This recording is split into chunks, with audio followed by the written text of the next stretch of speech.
Well, the police just went riding by. Oh, she's going home. She knows the way home. I love it. I love it when cows know the way home. They say, oh, wait till the cows come home. They'll make it. They're just slow. Yeah, so a couple of cops just went running by on their motorcycles and puts like a bad feeling in my stomach. But that's because of what I'm used to in the United States. One thing I've noticed about the cops here, if you're not creating a problem, if you're not starting fires, you're not robbing a store, your neighbor, doing drugs in the street, selling drugs in the street, or prostituting yourself in the street under their nose, pretty much, she's going home, she knows the way, pretty much cops will leave you alone. Talked to a few.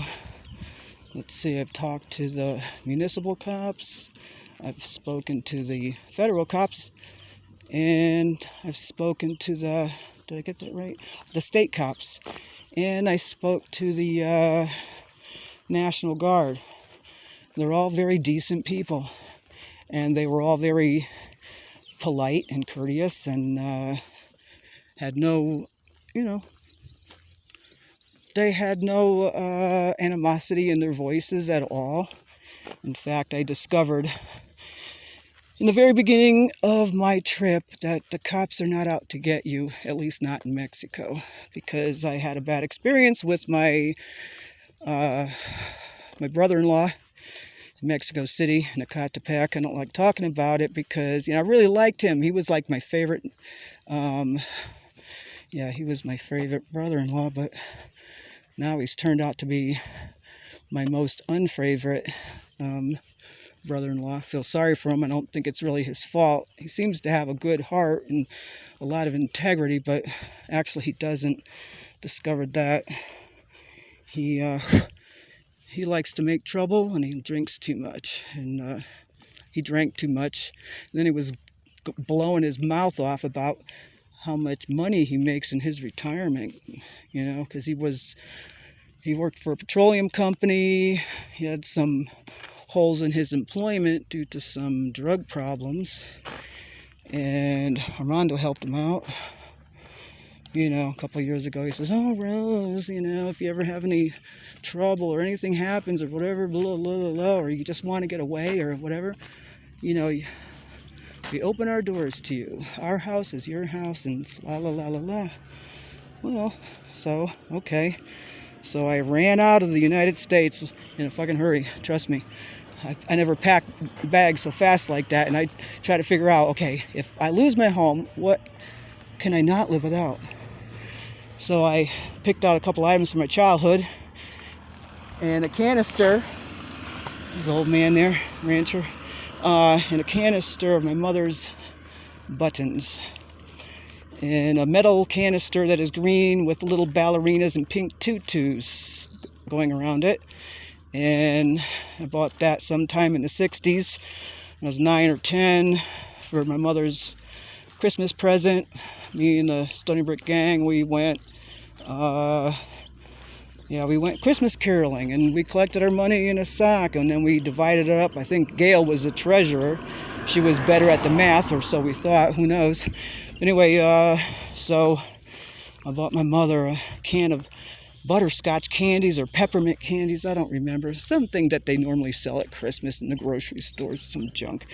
And that was not a time for my mother to be eating fucking candy. Jesus Christ, she was like, 300 and something plus? I don't know. She was the biggest woman in the whole fucking neighborhood. I got in a lot of fights over her weight.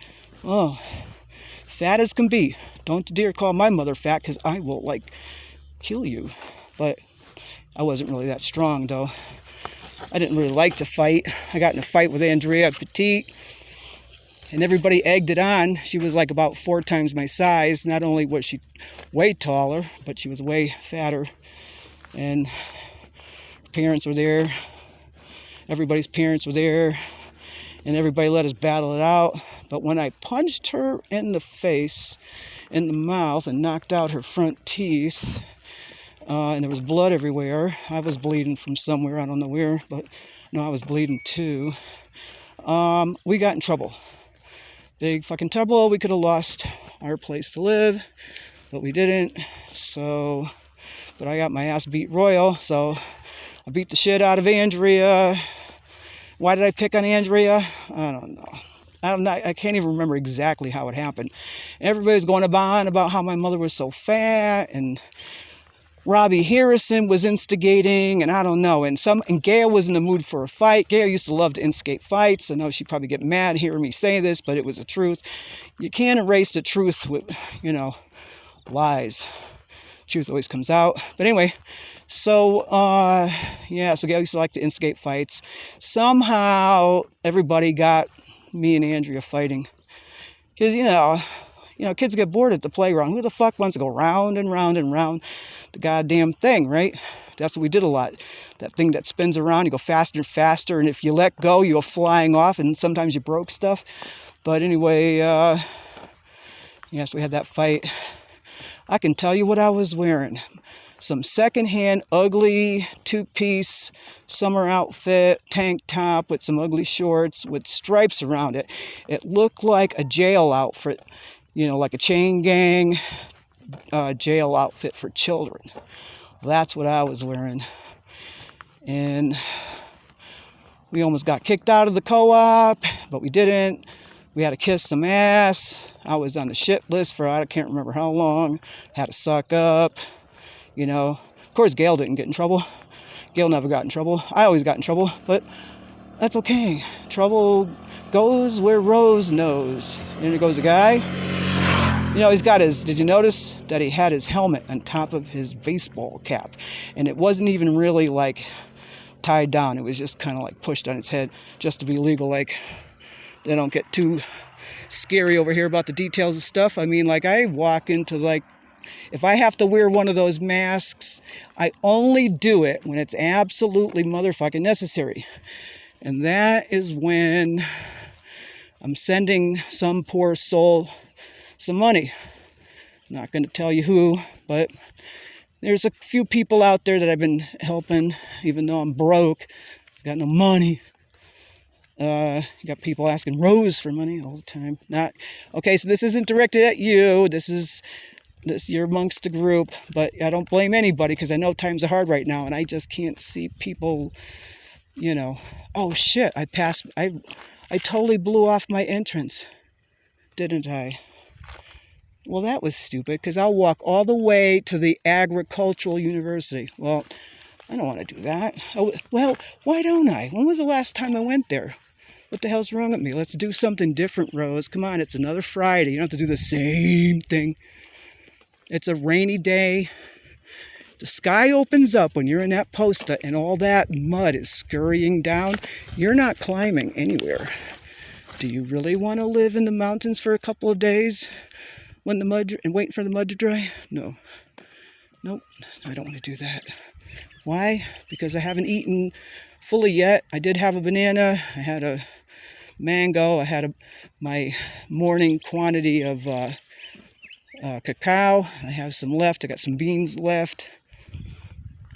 And so I'm gonna, maybe eat those when I get there. I got another banana. I really, really do want to go to the posta. Well, we'll see what happens. We'll walk around. I'm feeling kind of lazy, and I left kind of late. All right. So the whole idea, I was gonna go back and clean up and go hang out at the Tianguis tonight and say hello to Fernando and Mitzi and their children, Christopher and Diego, and then Mom, Maria Mercedes de la Comedia del Monte, and then who else? Oh, her brother Jesus, who has his vending shop with his mom, Rosa Maria de los Remedios. She's cool. She's got to be I don't know, she's 90-something. But she hangs out. She has quite a sense of humor, but she doesn't say much. She just fucking smiles, because that's all you can do in this world these days, is just sometimes you just got to keep your mouth shut and smile and let the bullshit pass you by. And this is Rosa over and out for a second, because I'm going to stop this and then pick it up when I'm closer up there, and then I'm going to cut it out.